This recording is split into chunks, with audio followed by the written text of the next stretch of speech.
La siguiente ponencia, que también va en el contexto de ampliar el hueso a otros sistemas y tejidos, como hemos visto con el sistema nervioso, en este caso va a ser con la inflamación. La confluencia entre inflamación y hueso ya lleva unos años. De hecho, ha dado lugar a una disciplina que emergió hace una década aproximadamente y que hoy en día está plenamente consolidada, como es la osteoinmunología. Y ello es gracias, en gran medida, al conocimiento de nuevas vías patogénicas, como son la vía de RAN ligando, osteoprotegerina, por un lado, a nivel de tejido óseo, y a nivel del sistema inmune, desde que sabemos el papel del TNF, entre otras moléculas, tan primordial en la inflamación. Estas vías están íntimamente ligadas, como nos va a comentar a continuación el doctor Noya. Realmente la presentación del doctor Noya yo no he mirado tan exhaustivamente como mi compañero sobre Carmen, porque nos conocemos hace mucho tiempo y sobre todo creo que es plenamente conocido en la sociedad, en la que ha participado muy activamente y la ha defendido en muchas situaciones en el pasado y en la actualidad. El doctor Noya es, para los más jóvenes o que no le conozcan, es jefe de servicio de reumatología del Hospital de Bellvitge de Barcelona y es profesor de la Universidad de Barcelona. Realmente es, yo diría, de las personas que quedan de la vieja escuela. No es que le esté llamando viejo en absoluto, pero creo que es un reumatólogo a la vieja usanza. Hoy ya no creo que se ha cambiado mucho la formación en reumatología, y lo digo en el sentido de que es una persona que se interesa por todo el contenido y todo lo relacionado con la especialidad. De hecho, si vemos un poquito su currículum y su trayectoria y hacemos un repaso de sus publicaciones, vemos pues que ha publicado en campos muy diversos, aunque yo creo que tiene tres líneas o claramente tres gustos bien diferenciados. Uno de ellos es el hueso y todo lo relacionado con la osteoporosis, uno de los motivos por lo que lo tenemos hoy aquí. Otro sería la inflamación. Desde hace mucho tiempo, años, pues el Hospital de Bellvitge, con él a la cabeza y otras personas aquí presentes que también han contribuido de forma importante, creo que han hecho aportaciones muy importantes e interesantes en el campo de la inflamación, sobre todo de la artritis reumatoide, ligado a las fracturas, y no solo a las fracturas, en un campo mucho más amplio de inflamación pura y dura. Y luego su tercer, digamos, niño preferido sería las infecciones osteoarticulares. Yo creo que también tiene importantes publicaciones en osteomielitis, artritis infecciosa, etc. En ese sentido, pues lo defiendo y digo que es un reumatólogo de amplias miras, a la vieja usanza, y si miramos su currículum en PubMed, yo le he encontrado actualmente más de 150 publicaciones que aparecen ahí indexadas. Pero al margen de todas estas cualidades profesionales, que son, creo, muy importantes y que se ha conseguido y se ha ganado el respeto no solo de la reumatología, sino también de la SEIOM, creo que también tiene unas cualidades humanas muy importantes que trascienden lo puramente médico y profesional, y su calidad humana creo que está fuera de toda duda. Entonces, en ese sentido, creo que es, bueno, pues mi admiración y, bueno, cuando quieras. Muchas gracias, Santos. Abrumadora presentación. De todo corazón, muchas gracias. Bien, en primer lugar, lo que quiero es agradecer al Comité Científico y muy especialmente al doctor Del Pino la deferencia que han tenido conmigo al invitarme como ponente. Para mí es un honor y un auténtico placer estar aquí hoy con vosotros. Los congresos SEIOM siempre me permiten encontrarme con viejos amigos. Bueno, yo no lo había contado de forma tan estricta, pero parece que ya llevamos 25 años en este negocio.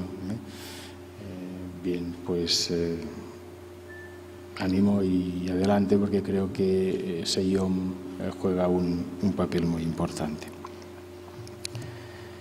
Cuando Javier me pidió que hablara de este tema, Bien, entendí que no se trataba de que hiciera una revisión exhaustiva de todas y cada una de las publicaciones en las que se analiza el papel de los anti-TNFs sobre la masa ósea en pacientes con artritis reumatoide y con espondilitis anquilosante, sino que se trataba más bien de hacer un viaje a través de la osteoinmunología, esa nueva disciplina que Santos os ha comentado, y incluso además intentando dar una visión que permita una aproximación multidisciplinar al tema.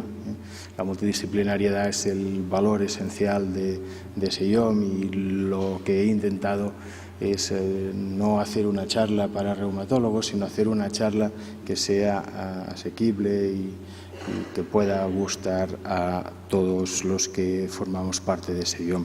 Ojalá lo haya conseguido. Bien, TNF es una citoquina ubicua que tiene dos formas activas, una forma soluble y una forma de membrana, que se enmarca dentro de la superfamilia del TNF, donde también están, entre otras muchas moléculas, pues linfotoxina A o Rankele.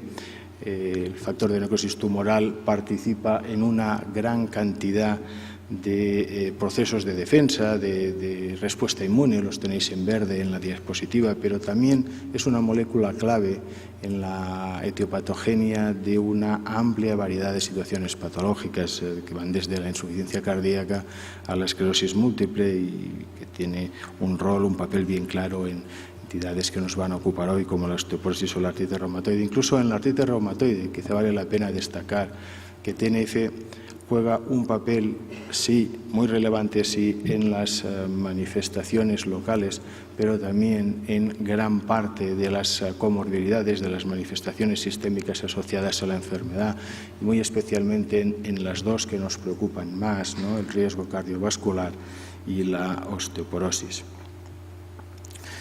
Simplemente dos pinceladas, hay 5 anti-TNFs disponibles en práctica clínica, difieren por sus características moleculares, difieren en cuanto a su cinética, pero esencialmente pues aportan una homogeneidad en cuanto a resultados. Las enfermedades en las que se utilizan en reumatología son la artritis reumatoide, la espondilitis anquilosante, la artritis psoriásica, la artritis idiopática juvenil, pero sabéis que el recorrido del fármaco es más amplio, se utiliza también en la enfermedad inflamatoria intestinal y en la psoriasis.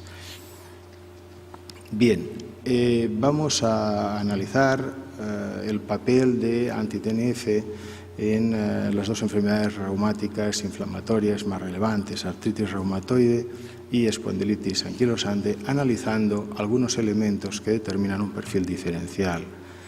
Los anti-TNF en la artritis reumatoide limitan la actividad inflamatoria, mejoran de forma muy marcada la capacidad funcional, por este hecho sí, pero también porque preservan en mayor o menor medida la estructura articular, es decir, inhiben daño estructural. Se produce una situación de no progresión en la radiología. Eso es así porque TNF actúa sobre la inflamación, sobre el daño cartilaginoso y sobre el daño óseo. Daño óseo fundamentalmente a dos niveles, estimulando la osteoclastogénesis a partir de una inducción de un aumento de la expresión de Rankele y inhibiendo osteoclastogénesis a expensas de un aumento de DKK1. Está perfectamente demostrado en los 5 anti-TNFs disponibles este hecho, la limitación de la actividad inflamatoria y la limitación del daño estructural. La espondilitis anquilosante, la situación es un tanto diferente. Está claro que la administración de anti-TNF comporta también una disminución de la actividad inflamatoria, que los pacientes aumentan su movilidad, disminuyen su percepción de dolor y por lo tanto mejoran de forma muy clara su capacidad funcional, pero que lo que no parece darse es una preservación de la estructura articular. Es decir, el daño articular progresa, hay una progresión radiológica. Bien es cierto que debemos diferenciar respecto al artritis reumatoide que el daño articular, el daño en este caso estructural, es de naturaleza osteogénica. Se produce neoformación ósea. Los sindesmofitos son la imagen característica de la enfermedad. ¿Y por qué eso es así? Bien, probablemente es diferente. TNF juega un papel relevante en el componente inflamatorio en los casos de espondilitis anquilosante, pero su rol en cuanto a la génesis del daño estructural es un tanto menor. Los elementos del microambiente alrededor de la lesión entesítica serían diferentes de lo que ocurre en la sinovial articular en la artritis reumatoide, y aquí lo que habría es no un aumento de DKK1, sino un descenso de DKK1 que, asociado al aumento de las proteínas morfogenéticas, determinarían la lesión. También está demostrado el hecho en los 4, que certolizumab no tiene indicación en espondilitis anquilosante, en los 4 anti-TNFs que tienen la indicación en esta enfermedad. Los 4 han demostrado capacidad para reducir la actividad inflamatoria. Vamos a seguir progresando. Vamos a profundizar un poco en el tema de la lesión ósea en la artritis reumatoide y en la espondilitis anquilosante. Aquí tenéis los 3 tipos que clásicamente se han definido en cuanto a tipos de lesión ósea en la artritis reumatoide. Tendríamos la osteopenia yuxtoarticular, que sería el elemento inicial, que parece que puede incluso aparecer antes de que existan manifestaciones clínicas relevantes de la enfermedad. La lesión ósea focal destructiva, que sería la erosión, y la osteopenia generalizada, las fracturas, la osteoporosis asociada a la enfermedad reumatoide. No hay que verlos como unos compartimentos estancos, hay que verlos como unas lesiones que tienen una enorme capacidad de interconexión. De hecho, los mecanismos patogénicos son exactamente los mismos. Hay que ver al osteoclasto únicamente como una célula efectora en la pérdida ósea generalizada de los pacientes con artritis reumatoide, sino que es el osteoclasto el que produce la lesión ósea focal típica y característica de la enfermedad.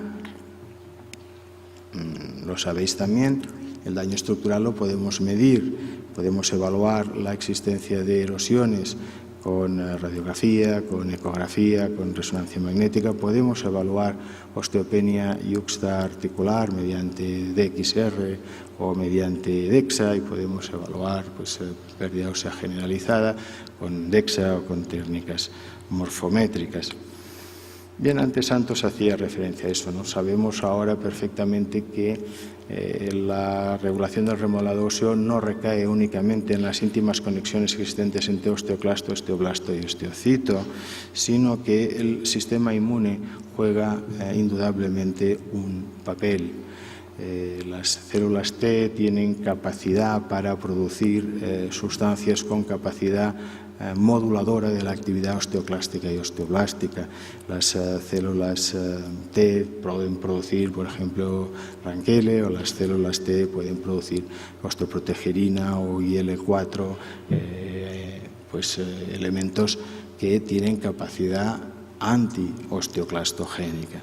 Bien, estas íntimas conexiones, que es lo que determina el concepto nuevo de osteoinmunología, adquieren una relevancia muy importante en el momento en que se habla de patología, en el momento en que aparece la lesión autoinmune.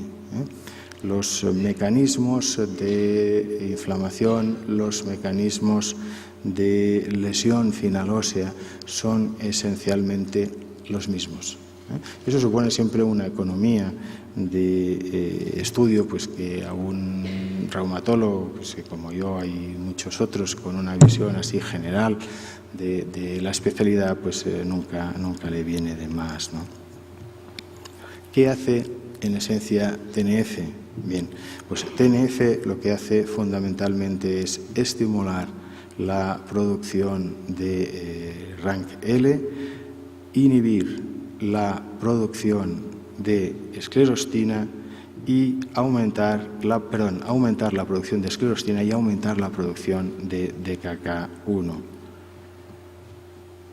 Actúa sola Pues está claro que no, y este es un hecho importante también a tenerlo presente, es decir, TNF actúa de forma sinérgica con otras citoquinas proinflamatorias, fundamentalmente con IL-1 o con IL-6, generando mecanismos de amplificación del proceso que acaban determinando daño. Pero más allá de esto, ¿qué ocurre también? Bueno, pues que el proceso, la red es muchísimo más amplia, ¿no? Sabéis que últimamente se está dando muchísima importancia a TH17 en la patogenia de la artritis reumatoide. Parece que tendría un papel importante. TH17 produciría interleuquina 17, que actuaría sobre los macrófagos sinoviales produciendo estos citoquinas proinflamatorias, pero además estas actuarían sobre los fibroblastos sinoviales. Sobre los fibroblastos sinoviales podría actuar también interleuquina 17, poniéndose en marcha toda la línea de diferenciación osteoclástica. Bien, además existirían otras moléculas que actuarían frenando, como la actividad osteoclastogénica, como serían las que producirían tanto TH1 como TH2.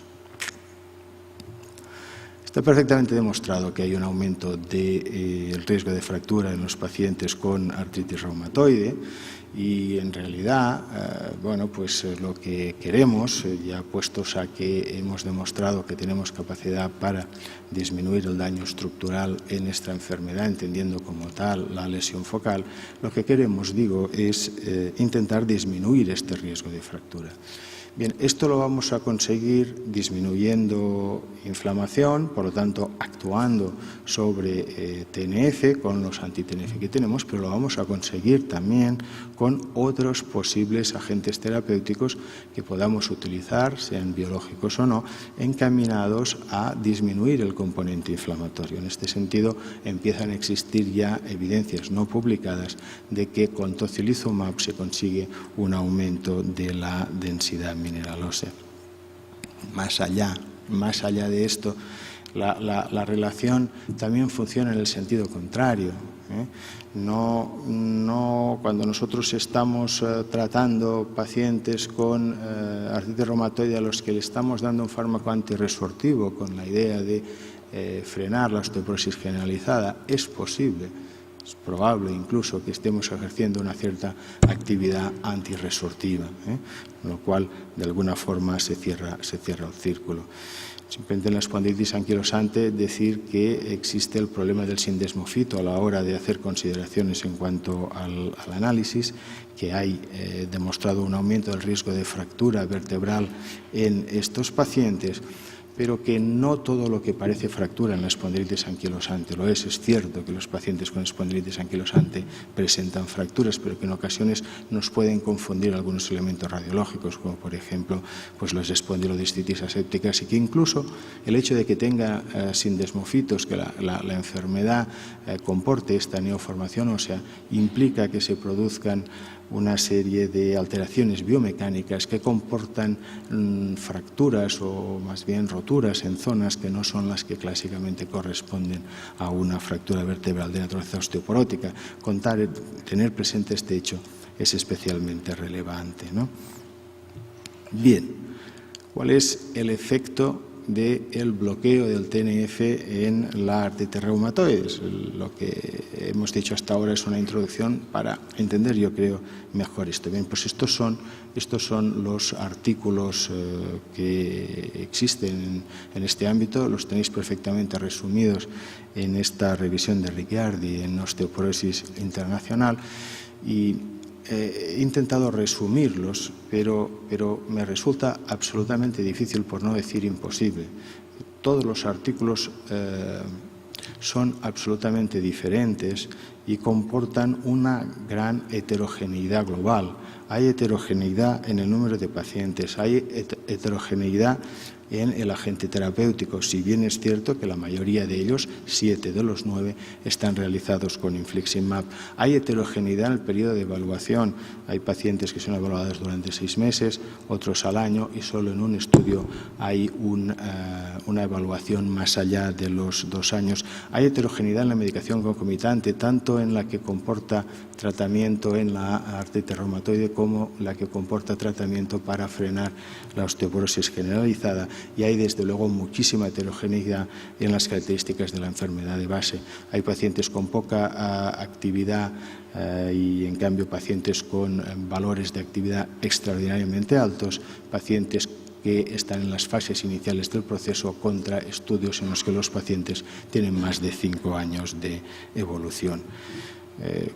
¿Cuál es el resumen que puedo hacer respecto a la artritis reumatoide? Bien, pues que parece demostrado que los anti-TNFs aumentan o cuanto menos estabilizan la densidad mineral ósea en columna lumbar y en cadera. No hay ningún estudio en el que se produzca una pérdida de masa ósea significativa en el contexto de estos tratamientos, y en los 2 únicos casos en los que hay un análisis concomitante de la afección de manos se observa un descenso de la densidad mineral ósea.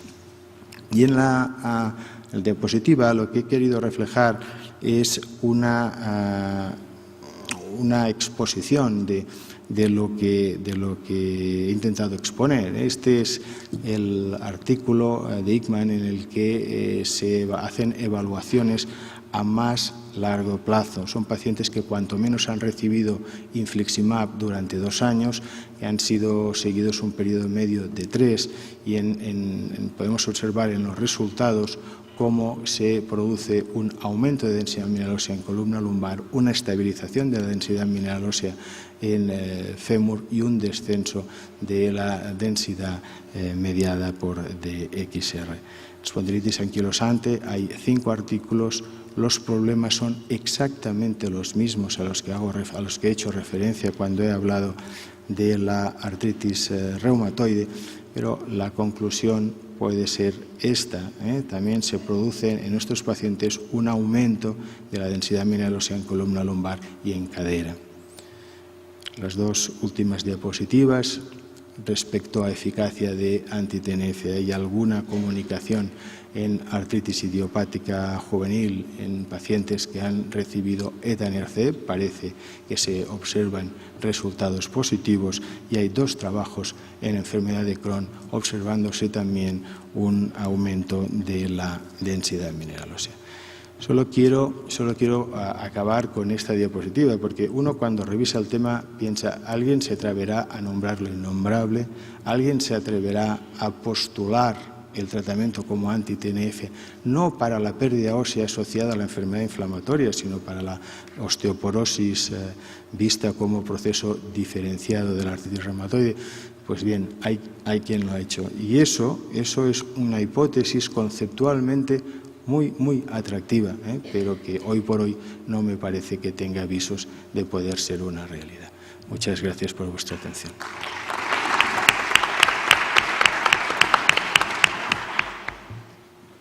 Muchas gracias. Bueno, vamos a abrir el debate ahora de las preguntas que quieran hacer.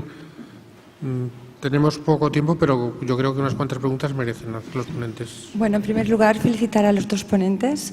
Y mi pregunta sería para Carmen. Me ha sorprendido muchísimo el aumento de CTX de una forma tan marcada en los pacientes recientemente ingresados.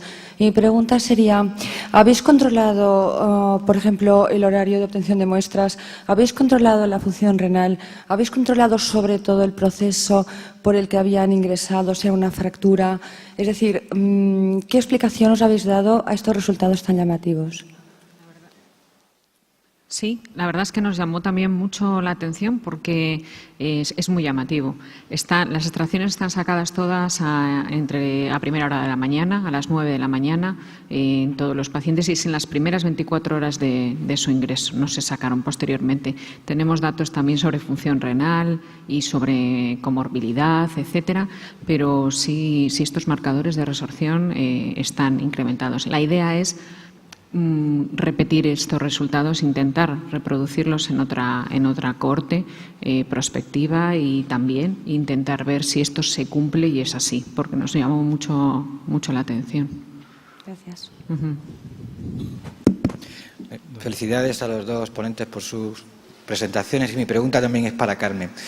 Me gustaría saber si piensas que hay algún papel del aumento del tono simpático en el hueso, no ya sobre el metabolismo óseo, sino sobre el metabolismo energético, sobre el aumento de la secreción o la sensibilidad a la insulina. Pues la verdad es que repasando este tema sí da la sensación de que sistema nervioso central, hueso y sistema energético o metabolismo energético están muy relacionados. O sea que da la sensación de que ahí hay un triángulo en el que probablemente sí haya influencia entre un sistema y otro a través de diferentes moléculas, ¿no? Y yo pienso que sí, que es probable, ¿no?, que osteocalcina tenga efectos también en el sistema energético, en el adipocito, no solamente en el adipocito además leptina, sino adiponectina y otras moléculas, el sistema PPAR-gamma también. O sea que ahí hay una mezcla de bastantes moléculas que pueden conformar una situación en la que los tres sistemas estén relacionados. Yo creo que sería motivo para repasar en otra presentación. Sí, sí. ¿Alguna pregunta más? ¿Alguna pregunta más? Yo quería, Joan Miquel, mientras se anima algún otro, no, que hicieras un comentario, que lo has hecho ya también, pero bueno, en cuanto al TNF y la pérdida de masa ósea o la baja masa ósea de los pacientes con procesos inflamatorios crónicos, del papel del TNF no solo en el incremento en la resorción, sino también en la formación ósea, que es algo que normalmente lo tenemos un poco de lado y que parece que también TNF inhibe la formación ósea. Por esa vía los anti-TNF también serían tratamientos muy adecuados. Sí, sí. Que efectivamente, o sea, el papel de TNF no está solo en potenciar osteoclastogénesis, sino en inhibir osteoblastogénesis y, por lo tanto, cuando se produce tratamiento con anti-TNF, lo que se busca fundamentalmente son los dos procesos, ¿no? O lo que potencialmente puede producir beneficios son los dos procesos. Quizá algo a definir sería si es suficiente. No nos podemos quedar con una idea que quizá está de alguna forma enraizándose y que puede ser sujeto de discusión, ¿no? Si un paciente al que puedes de alguna forma tratar con anti-TNF, si esto es suficiente como para que no des ningún otro tipo de tratamiento a estos pacientes de cara a la osteoporosis generalizada. Este es un tema de debate, creo que hay aún poca información en ese ámbito, pero que probablemente, al menos mi impresión en este momento, es que es cierto que anti-TNF no es nocivo, pero no tengo la impresión de que anti-TNF sea suficiente por sí mismo para evitar toda la pérdida ósea que se está produciendo en estas enfermedades, ¿no? Porque más allá del fenómeno inflamatorio hay otros procesos que también influyen. Tendríamos el papel del corticoide, tenemos el papel de la base genética, del género, etcétera, ¿no? Por lo tanto, quedémonos, yo creo, con la idea de que efectivamente es una buena terapia que actúa pues inhibiendo los dos procesos anómalos que genera TNF, pero que probablemente no sería suficiente, o esa impresión tengo, excepto en casos de artritis de fase muy inicial. Y una cuestión más. ¿Qué pensarías tú de la combinación que en algunas situaciones en clínica se presentan, de la combinación de anti-TNF con denosumab, ya que hay pacientes que realmente pues requieren, como bien dices, no es suficiente el anti-TNF, hay que asociar algo, has agotado otros antiosteoporóticos, sé que formalmente incluso el Amgen y los artículos en general lo contraindican el uso de dos biológicos, pero si tenéis experiencia, ¿y qué opinión personal tienes al respecto? Yo creo Conceptualmente me parece súper interesante, ¿no? Porque lo que haríamos es actuar fundamentalmente sobre antiinflamación y daño estructural dando un anti-TNF, y lo que haríamos, por otro lado, es no sobre inflamación, pero sí sobre osteoporosis generalizada y sobre daño estructural focal en pacientes a los que damos denosumab. Como tú bien sabes, denosumab, no a las dosis que habitualmente se utilizan en práctica clínica, sino a dosis superiores, ha demostrado capacidad para inhibir la producción de erosiones, tiene capacidad para preservar daño estructural. Bien, yo creo que las incógnitas que se abren por el hecho de dar dos fármacos biológicos de estas características son muy grandes y es muy difícil atravesar la frontera e ir más allá. Desde luego nosotros no tenemos ningún paciente en los que les hayamos dado anti-TNF y denosumab. Y ese es un tema que a mí pues, siempre me parece especialmente atractivo. He mirado si en ClinicalTrials.gov hay algún tipo de ensayo en marcha que intente evaluar la seguridad, además de la eficacia de esta combinación, y la verdad es que no lo he encontrado. O sea, que no parece que se esté avanzando demasiado en cuanto a conocimiento amplio en este sentido. Una pregunta para Carmen Valero, lo único ya como... Y si no hay ninguna pregunta, espero que pueda ser la última, porque vamos un poco retrasados. La actuación sobre el sistema nervioso simpático que tenemos nosotros, los médicos, fundamentalmente a la hora de actuar con fármacos o actuar con la patología acompañante del paciente, pues hace que sea un factor de riesgo que estaba muy poco valorado, o por lo menos no lo estamos valorando. Y realmente a la hora de buscar, de dar datos epidemiológicos de comportamientos de fracturas, de presencia de fracturas, de respuestas a tratamiento, yo creo que es algo que hay que tener en consideración, sobre todo cuando estamos empleando fármacos, pues como hemos dicho, los beta bloqueantes, los inhaladores o los antidepresivos, que nos hace que se nos pueda desviar en un sentido o en otro la pauta terapéutica, el fracaso terapéutico o la recogida de datos en una corte amplia. Sí, sí. Pienso que sí, que en ese sentido es interesante hasta en la práctica clínica. O sea que, y desde luego, pues eso, conocer vías nuevas, que para mí esta era una vía nueva, pues es interesante, sí. ¿Alguna pregunta más? A ver, perdona, ¿hay una pregunta? Sí. Sí. ¿Te puedes acercar, por favor, José Antonio, al micrófono?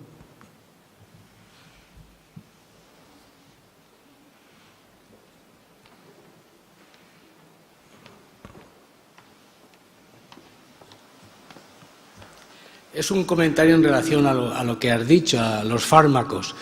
Recientemente, creo que en la SBMR, en los que hayáis estado, se ha publicado, se ha comunicado un aumento de caídas y de fracturas de cadera en los pacientes que toman beta bloqueantes y ECAs con respecto a los pacientes que toman otros fármacos y que también otros fármacos antihipertensivos. Entonces, no sé si puedes hacer algún comentario en ese sentido, y no estaba claro si hacen más hipotensión ortostática o no hacen más hipotensión ortostática. Es probable que también influyan otros factores, ¿no? Como pues, lo que comentas de la tensión arterial. Realmente no conozco esto que comentas, bueno, no he estado en la SBMR, pero sí es verdad que la mayoría de los trabajos lo que vienen a decir es que el uso de beta bloqueantes parece que, aunque son muchos estudios observacionales, etcétera, pero hay varios metaanálisis que parece que hay un cierto efecto protector en la reducción del riesgo de fractura, de cualquier tipo de fractura, además. La mayoría de los trabajos van en este sentido, pero es probable que me... Es chocante, porque es al contrario, sí. Es al contrario, sí. Me ha sorprendido. Pasa como con la vitamina D, ¿no? Que de repente parece que es buena, luego resulta que a dosis muy altas no, luego resulta que entonces no queda muy claro. Muy bien, muchas gracias. Muy bien, pues yo creo que ya vamos a dar por concluido la mesa. Agradecer a los dos ponentes la calidad de sus presentaciones y que se hayan ajustado perfectamente al tiempo. Y nada más. Buenas tardes.